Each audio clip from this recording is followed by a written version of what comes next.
मैं गोस्वामी दिलीप भारती कैप्टन।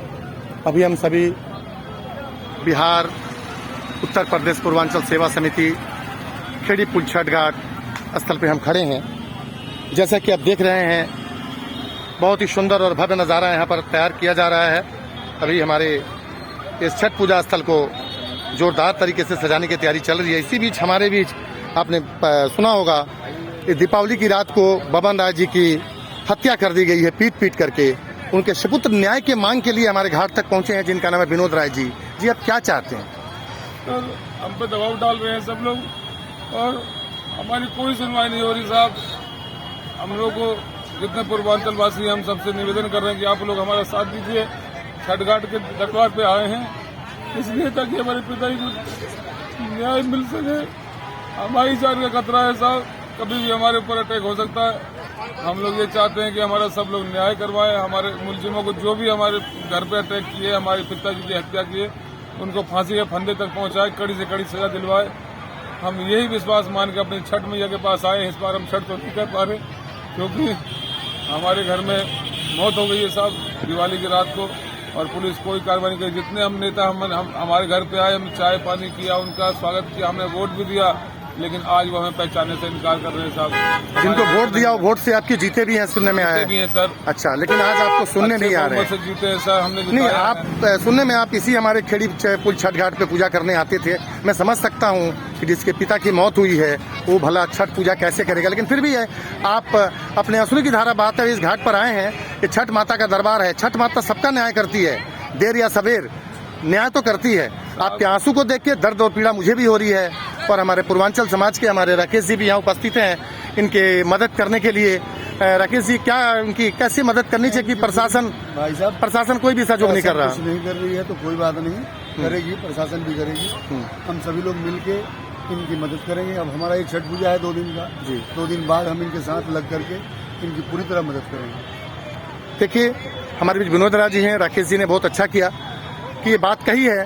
क्या आपको प्रशासन के ऊपर में भरोसा नहीं है? प्रशासन बिल्कुल मदद नहीं कर रहा है। बिल्कुल मदद नहीं कर रहा प्रशासन, हमें गुमराह कर रहा है सर, हमें एक डिले कर रहा है सर हमारे केस में। आपके एफआईआर में आपने 8 आदमी का नाम लिखाया, कितने आदमी का नाम दर्ज है? 1 आदमी का नाम है सर। से तो 7 आदमी का नाम कहाँ गया? सर हम वहाँ पर बोलते रह गए, बोलते बोलते बेहोश हो गए थाने में। हमने बोला साहब अब मैं आपको बयान नहीं दे सकता, मैं अभी उस स्थिति में ही हूँ, रात भर जगा था। लेकिन आपके बेहोशी की हालत में पुलिस प्रशासन ने आपके द्वारा आपको सिग्नेचर करा के आपका बयान लिया, जैसा कि आपने सोचो के सामने जबरदस्ती करवाया है। कोई बात नहीं, पुलिस के लिखने से कुछ नहीं होता है। आपको न्याय कोर्ट देगी, आपका मामला कोर्ट में जाएगा, क्योंकि हत्या का मामला है। मैं समझ सकता हूँ कि आज फरीदाबाद के पूर्वांचलों के ऊपर में कई जगह दीपावली की रात को घटना हुई है। आप सेक्टर 18 में रहते हैं, और दूसरी घटना हुई थी खड्डा कॉलोनी में। वहाँ पर भी उसके पिता को, माता को, उन 2 लड़कों को पीटा गया। अभी तक एफआईआर दर्ज नहीं हुई है। आपके लिए भी काफी लड़ाई लड़नी पर तो आपका एफआईआर दर्ज हुआ है।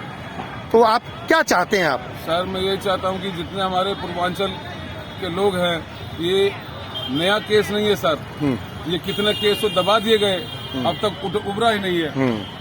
और मैं अगर थोड़ी बहुत हिम्मत करके उठा हूँ और लड़ा हूँ इनसे सर, तो बड़ी मुश्किल से तो एक छोटा मोटा सा एफआईआर ये है जिसमें कि मैं संतुष्ट नहीं हूँ एफआईआर से सर। और मैं चाहता हूँ कि हम सब एकजुट होकर के इस मुहिम को देखा जाए, समझा जाए, लड़ा जाए इसके ऊपर, ताकि आगे से किसी और पूर्विया भाई के साथ या बिहारी भाई के साथ ऐसा अत्याचार ना हो, और प्रशासन की भी आंख खुले और बड़े बड़े दिग्गज नेताओं की भी आंख खुले कि हमारा भी मान सम्मान है, हम भी एक भारत के नागरिक है, हम भी इसके देशवासी है, हमारी भी कुछ समस्याएं हैं उसको सुनी जाए और हमारे बारे में सोचा जाए साहब। हमारे को तो कीड़े मकोड़े समझते, वोट बैंक समझते हैं। आओ जी वोट दो, हम आपके साथ हैं, और कह करके आश्वासन देके हमसे वोट लेते हैं। और साहब जब हम मरते हमारे घर में मौत होती है तो साहब हमारी एफआईआर नहीं होती, पुलिस हम पे कार्रवाई नहीं करती, और साहब हमारे को बिहारी और पूर्विया बोल करके गाली गलौज दे करके हमें झापड़ मारा जाता है साहब, हमारे कपड़े फट जाते हैं, हमें नंगा कर दिया जाता है साहब। इसलिए आप सबके निवेदन है कि हम सब सीधे भाई हैं, हम सब एक हों, और जितने माता बहनें हैं हम सब एक हों और एकजुट होकर के इस लड़ाई को लड़े, ताकि हमारा भी एक समाज में एक स्टेटस बने, एक समाज में नाम हो, एक हमारी पहचान बने। क्योंकि मेरे पिताजी नहीं, समस्त भारत देश के पूर्वांचल के पिता के ऊपर अटैक हुआ है सर। ये कल को मैं नहीं चाहता किसी और माता बहन के साथ या किसी और बुजुर्ग के साथ या किसी और नौजवान के साथ ऐसी घटना घटे। तो आपके दीपावली की रात को आपके मतलब घटना घटी, आपके पिताजी की मौत हुई, आज 6 दिन हो चुके हैं। हाँ सर। फरीदाबाद के कितने मंत्री और कितने नेता आपके पास आए हैं? साहब क्योंकि हम गरीब आदमी है ना, हम परदेसी है, हम तो सिर्फ उन लोगों के ब्लड वोट बैंक है ना, हमको तो सब बुलाते हैं वोट बैंक के लिए, वोट दिलवा करके हमारा विदाई कर देते हैं, जाओ जी भाई साहब हम आपके साथ। मैंने कहने का मतलब है पूर्वांचल को यूज एंड थ्रो के तहत यूज किया जाता है और थ्रो कर दिया जाता है। डिवाइड हो रहे हैं हम लोग। हमारे को ये समझना चाहिए कि हमें डिवाइड नहीं होना, हमें एक होकर के इस मुहिम के लिए सोचना है, समझना है और लड़ना है, ताकि किसी और के साथ ऐसा ना हो, किसी माता बहन के साथ, किसी और बुजुर्ग के साथ, किसी और पिता के साथ और किसी और बब्बन राय के साथ ऐसा ना हो। मैं इसलिए छठ घाट पे माथा टेकने के लिए आया हूँ और सौगंध खाने के लिए आया हूँ कि मैं इस लड़ाई को आखिर दम तक लड़ूंगा, चाहे मुझे अपने आप को देखना पड़ जाए। मैं इस लड़ाई को साथ नहीं होऊंगा, मैं सुप्रीम कोर्ट तक इस लड़ाई को ले जाऊंगा, चाहे कोई साथ दे या ना दे। मेरी मैया, मेरी छठ मैया बस मेरा साथ दे, मैं छोड़ूंगा नहीं इस अपराधियों को। साहब मुझे पूर्ण विश्वास है कि मेरा उत्तर प्रदेश, मेरा बिहार, मेरा झारखंड मेरा सपोर्ट करेगा और मेरा साथ कदम पे कदम मिला के चलेगा और हम उन अपराधियों को फांसी के तख्ते तक पहुंचाएंगे और कोर्ट तक पहुंचाएंगे। साहब आप हमारे इस खेड़ीपुल छठ घाट पे आए हैं। देखिए छठ माता का घाट बहुत ही पवित्र घाट होता है। आप जो मनोकामना आपकी है इसको छठ माता अवश्य पूरी करेगी, आप चिंता न करें। पूर्वांचल समाज, हमारे बिहार उत्तर प्रदेश के लोग सभी आपके साथ हैं। अब हमारा सर के ऊपर से छत छीन ली इन लोगों ने, बदमाशों ने, इस गुंडों ने, झोला छाप गुंडों ने। साहब हमारे आप क्या चाहते हैं, कैसा न्याय चाहते हैं इनके? इन लोगों को फांसी के तख्ते तक पहुंचाना चाहते हैं हम लोग।